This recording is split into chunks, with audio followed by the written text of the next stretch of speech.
इस बात संगठन ने उनसे बात ही नहीं की। वरुण चौधरी ने उनका कॉल तक उठाना बंद कर दिया। तो बात यहाँ पर ईगो की आ गई है बहुत ज़्यादा, और उन्होंने साफ तौर पर तो ये भी कह दिया कि जोसलीन चौधरी जो हैं वो जाट हैं ही नहीं। एनएसयूआई के प्रभारी कौन है? कन्हैया कुमार दिखे आपको कहीं पे? नहीं आ रहे। नमस्कार दोस्तों, स्वागत है आपका इस वीडियो में। और आज के वीडियो में हम बात करेंगे डूसू यानी दिल्ली यूनिवर्सिटी स्टूडेंट यूनियन के जो इलेक्शन होने वाले हैं उनको लेकर। और मेरे साथ है मेरे सहयोगी दिनेश यादव। मैं हूं आपके साथ राहुल यादव। और दिनेश को इसलिए मैंने इस चर्चा में इंक्लूड किया है क्योंकि दिनेश लगातार 2 दिन से यूनिवर्सिटी जा रहे हैं। उन्होंने कई जो कैंडिडेट्स हैं उनसे बातचीत की है, यूनिवर्सिटी के बच्चों से बातचीत की है। तो इनसे समझने की कोशिश करेंगे कि आखिर जो डूसू का चुनाव है वो किस दिशा में जा रहा है, और जो अलग अलग कैंडिडेट्स हैं उनमें से कौन जो बाजी मारता नजर आ रहा है, कौन किस पर भारी पड़ रहा है। सबसे पहले प्रेसिडेंट की पोस्ट पर आऊंगा दिनेश। और प्रेसिडेंट की पोस्ट पर 2 उम्मीदवार हैं। आपको बता दें कि जोसलिन जो है वो राजस्थान से आती है, जोसलिन चौधरी। उसके अलावा आर्यन मान जो एबीवीपी ने जिनको अपना कैंडिडेट बनाया है वो बहादुरगढ़ झज्जर से आते हैं। और तीसरा एक निर्दलीय उम्मीदवार भी है, उमांशी लांबा, जो कि एनएसयूआई की बागी हैं। उनको टिकट नहीं मिला इसलिए वो निर्दलीय चुनाव लड़ रही हैं। तो दिनेश, प्रेसिडेंट की पोस्ट पर बात करते हैं। सबसे पहले जोसलिन के बारे में बात करेंगे। जोसलिन का चुनाव आपको कैसा लगा? 2 दिन आप यूनिवर्सिटी में घूमे। देखिए जैसा आपने खुद कहा, जो तीसरी कैंडिडेट के बारे में आपने बताया, उमांशी लांबा, निर्दलीय कैंडिडेट। लेकिन एक नाम जो है, शायद ये जो नाम है सोशल मीडिया पर ज़्यादा हाइप है, लेकिन जो एक नाम और ग्राउंड पर है वो है दिव्यांशु यादव का। दिव्यांशु यादव, अच्छा। जिनके साथ एक कंट्रोवर्सी भी हुई कि पहले उन्हें एनएसयूआई ने कहा कि आप तैयारी कीजिए, आप दावेदार हैं, उन्होंने तैयारी की। फिर जब टिकट अनाउंस हुआ तो उनका नाम नहीं था, तो निर्दलीय पर्चा अपना भरने गए। लेकिन उन्होंने बताया कि जब वो बाहर निकल रहे थे नॉमिनेशन सेंटर से, तो आम आदमी पार्टी का संगठन आया, छात्र संगठन एसएफ, उसने कहा कि भाई आप हमारी पार्टी से लड़ जाइए। सौरभ भारद्वाज का फ़ोन आया, फिर उन्होंने कहा कल प्रेस कॉन्फ्रेंस करेंगे। फिर पता नहीं क्या हुआ, और वो जो है उनका टिकट आम आदमी पार्टी से भी नहीं हुआ। तो वो जो कैंडिडेट हैं वो भी ग्राउंड पर अच्छी पकड़ रखते हैं। तो ये जो है चहुमुखी मुकाबला हो गया प्रेसिडेंट के पोस्ट के लिए। अब आपने कहा जोसलीन, तो जोसलीन की देखिए बात करें तो अब एनएसयूआई ही उन्हें नुकसान पहुंचा रहा है। जो एनएसयूआई इस डूसू चुनाव में 2 धड़ों में नहीं 3 धड़ों में बटा है। दिव्यांशु यादव, उमांशी लांबा और जोसलीन चौधरी। अब जो है तुषार चौधरी करके एक प्रेसिडेंट, तुषार चौधरी पहले प्रेसिडेंट रहे। हाँ, वो उमांशी लांबा को खुलकर सपोर्ट कर रहे हैं। अच्छा। तो तो इस वजह से अब जोसलीन का जो कैंपेन है वो बहुत ज़्यादा गिरता हुआ नज़र आ रहा है। कल रात का आपने एक वीडियो देखा होगा जोसलीन ने, जो उन्होंने अपने सोशल मीडिया हैंडल पर डाला है। आप बॉडी लैंग्वेज से जोसलीन की समझ सकते हैं कि उनका चुनाव किस दिशा में जा रहा है इस वक्त। और लोग तो देखिए ये भी कह रहे हैं कि जोसलीन इस ना सिर्फ दूसरे बल्कि तीसरे नंबर पर रहने वाली हैं। अच्छा। जो वहाँ के स्टूडेंट हैं डीयू के, और उन्होंने बाकायदा उसका तर्क भी दिया है।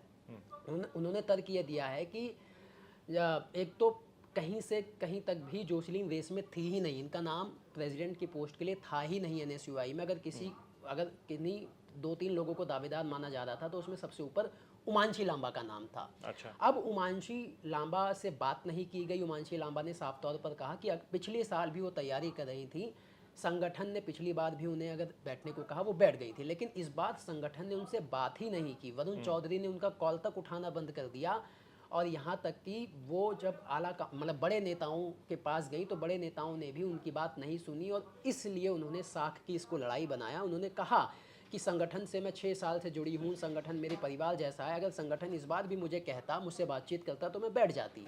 तो बात यहाँ पर ईगो की आ गई है बहुत ज़्यादा। और उन्होंने साफ तौर पर तो ये भी कह दिया कि जोसलीन चौधरी जो हैं वो जाट हैं ही नहीं। तो जाट वर्सेस जाट की जो लड़ाई थी, तो उन्होंने खुद को असली जाट बताने की कोशिश की है, क्योंकि जाट लॉबी जो है, जाट फैक्टर आप समझते हैं डीयू में कितना काम करता है। तो अब वो दिल्ली देहात से हैं प्लस जाट फैक्टर, तो वो उन्होंने अपने पक्ष में उसे भुनाने की कोशिश की। तो राहुल, जोसलीन का जो कैंपेन है वो बहुत ज़्यादा गिर चुका है आज की तारीख में। लेकिन दिनेश, मैं आप जो बात कर रहे हैं जाट समाज से आने वाली बात की, देखिए जोसलिन ने हमारे सहयोगी है मोहित गुजर, उनको इंटरव्यू दिया। उसमें उन्होंने कहा, जब उनके फैमिली बैकग्राउंड के बारे में पूछा गया तो उन्होंने कहा कि मैं राजस्थान के जाट परिवार से आती हूँ। मतलब उन्होंने अपने परिवार की जाति बताई है। अब वो सोशल मीडिया पर भी लगातार लिख रही है कि मैं किसान कौम से आती हूँ। तो वो आप जो कह रहे हैं कि ये मैसेज कितना चल रहा है कि वो जाट नहीं है, वो क्योंकि वो बताने की कोशिश कर रही है हर बार। कल से सोशल मीडिया पर एक और कैंपेन जो है वो ड्राइव करने लगा है, जब से उमांशी लांबा ने अब ये कहना शुरू किया है कि जोसलीन ने अपना नाम बदला है, वो जाट हैं ही नहीं। और उन्होंने कल मुझे भी इंटरव्यू दिया, बातचीत मेरी उनसे हो रही थी, तो कल उन्होंने साफ तौर पर खुले तौर पर ये कैमरे पे कहा कि जाट कम्युनिटी जो है जिस थार से वो आती हैं, वहाँ जो जाट कम्युनिटी जो असली जाट थे उनसे कुछ एक ग्रुप जो है वो अलग हो गया, जो अपने आप को जाट नॉन जाट मानता था उनसे अलग हो गया, तो उससे बिलोंग करती हैं जो है सिरसा कम्युनिटी। उन्होंने शब्द इस्तेमाल किया राजस्थान का, तो उन्होंने कहा वो उस कम्युनिटी से हैं, लेकिन डीयू के चुनाव में उनको फ़ायदा मिल सके इस चीज़ का, इसलिए जो है उन्होंने जाट शब्द का वो इस्तेमाल कर रही हैं, वो जाट नहीं है। तो अब उसके बाद देखिए कल जो जोसलीन ने वीडियो बनाया तो उसमें उसकी सफाई भी नहीं दी, और अब वो खुद को किसान परिवार का बताने लगी है कि मैं किसान परिवार से आती हूँ और इसलिए मुझे टारगेट किया जा रहा है और मेरे ही अपने लोगों द्वारा टारगेट किया जा रहा है। साफ तौर पर उनका निशाना उमांशी लांबा की तरफ था, नाम नहीं लिया, क्योंकि अब उमांशी लांबा सीधा एबीवीपी को कम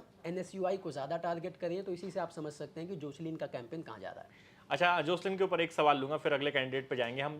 जैसे बात ये आ रही थी कि जोसलिन जो है राजस्थान से आती है और अब राजस्थान के जो कैंडिडेट्स हैं उनको वरीयता दी एनएसयूआई ने इस बार के टिकट वितरण में, दोनों पोस्ट पे। हाँ, तो कहा गया कि राजस्थान की जो लॉबी है वो हावी है और राजस्थान बनाम हरियाणा भी ये मैच हो रहा है एनएसयूआई के अंदर ही। और हमने देखा सचिन पायलट आए प्रचार करने के लिए यहाँ पर, उनके सामने एक वीडियो भी वायरल, एक लड़की उनसे पूछ रही है कि वरुण चौधरी कितने में बिका है, इस तरह की बातें कही जा रही हैं। तो ये राजस्थान बनाम हरियाणा की क्या लड़ाई है और इससे जोसलिन को कितना फायदा या नुकसान है? देखिए उससे पहले मेरा आपसे एक सवाल है, एनएसयूआई के प्रभारी कौन है? कन्हैया कुमार दिखे आपको कहीं पे? नहीं आ रहे। तो यहीं से लेकिन कन्हैया तो बिहार चुनाव में व्यस्त होंगे ना। वो देखिए अब चुनाव में तो पूरी लीडरशिप बिजी है। दीपेंद्र हुड्डा से तो बड़े नेता नहीं है ना कन्हैया कुमार, सचिन पायलट से तो बड़े नेता नहीं है कन्हैया कुमार। एनएसयूआई के प्रभारी हैं, उनकी जिम्मेदारी है अगर कहीं पे संगठन का चुनाव है तो उनकी जिम्मेदारी है स्ट्रेटजी बनाना, चुनाव लड़ाना। लेकिन कहीं भी कन्हैया कुमार नहीं दिखे तो क्या मैसेज जाता है, साफ तौर पर आप समझ सकते हैं। तो एनएसयूआई कई धड़ों में इस समय बटा हुआ है। इस बार एक जोसलीन का ग्रुप है जिसे सचिन पायलट लीड कर रहे हैं, एक राहुल झांसला का ग्रुप है जिसे दीपेंद्र हुड्डा लीड कर रहे हैं, वरुण चौधरी का एक अलग ग्रुप है। आपने जैसे बताया कि राजस्थान के लोगों को वरीयता दी गई, तो अब जो है जो दिल्ली देहात का जो ग्रुप है वो नाराज है, पूर्वांचली जो है वो नाराज है, क्योंकि आप एबीवीपी ने एक कैंडिडेट अपना पूर्वांचली रखा है और जो है वहाँ पे स्टूडेंटों ने बताया कि तकरीबन अगर 100 वोट हैं डीयू के तो उसमें से 60 वोट पूर्वांचली तबके से आते हैं। अच्छा, वो हालांकि वो बात अलग है, वो जातियों में बटे हुए हैं, कोई यादव है कोई झा है, अलग अलग, लेकिन पूर्वांचली फैक्टर पे वो कंसोलिडेट होगा दीपिका झा के नाम पर। लेकिन आप उठा के देखिए एनएसयूआई ने दिया किसी को टिकट? नहीं दिया, तो सबसे पहला नुकसान तो वहाँ पे किया। और 4 में से 2 राजस्थान लॉबी के, वो भी प्रेसिडेंट वाइस प्रेसिडेंट की पोस्ट पर। तो यहाँ पूरी लड़ाई जो है वो राजस्थान वर्सेस हरियाणा हो चुकी है और इसीलिए आपने देखा होगा कि अलग अलग कैंपेनिंग भी की जा रही है। राजस्थान से सचिन पायलट आते हैं तो नॉर्थ कैंपस जाते हैं, दीपेंद्र हुड्डा आज साउथ कैंपस जा रहे हैं। क्यों? आपको नॉर्थ कैंपस में वोट नहीं चाहिए जाटों का, अगर आप जाटों के बड़े नेता हैं। तो एनएसयूआई कई धड़ों में बटा हुआ है और वरुण चौधरी जिसकी हम बात कर रहे थे, साफ तौर पर उन पर आरोप लग रहे हैं कि उन्होंने अपनी पावर का मिसयूज़ किया है। और एक खबर भी आई थी कि कन्हैया कुमार और वरुण चौधरी में आपस में बनी नहीं, जब टिकट बंटवारा हो रहा था तो कन्हैया कुमार जो है वो किसी और को टिकट देना चाहते थे, लेकिन वरुण चौधरी ने वहाँ पर आपत्ति जता दी और उन्होंने पूसू चुनाव का जिक्र कर दिया कि पंजाब यूनिवर्सिटी का, कि भाई पंजाब यूनिवर्सिटी में जो मेरा कैंडिडेट है जिसको मैं टिकट दिलाना चाहता था, लेकिन कन्हैया कुमार ने प्रभरोज सिंह को टिकट दिलाया और वो तीसरे नंबर पर रहा, मेरा कैंडिडेट निर्दलीय लड़ा, वो सेकंड नंबर पर रहा। अगर उसे टिकट मिल जाता तो हम वो चुनाव जीत जाते। तो वहाँ पर राहुल गांधी को ये बात कही गई, तो राहुल गांधी ने इस बार वरुण चौधरी को पूरा जिम्मा दे दिया इस चुनाव का। उन्होंने टिकट वितरण पूरा अपनी मर्जी से किया और यही वजह है कि कन्हैया कुमार ग्राउंड पर नहीं दिख रहे हैं, नाराजगी है। तो एनएसयूआई कई धड़ों में बटा हुआ है और इसका साफ तौर पर जो नुकसान है आज के समय में वो 3 पोस्ट पर तो सीधा होता हुआ दिखाई दे रहा है। राहुल झांसला यादव की अभी हम बात करेंगे, उनकी जीत के क्या फैक्टर हो सकते हैं उस पर अलग से बात होनी चाहिए, लेकिन इस समय एनएसयूआई की स्थिति बहुत ज़्यादा खराब है प्रेसिडेंट की पोस्ट पर।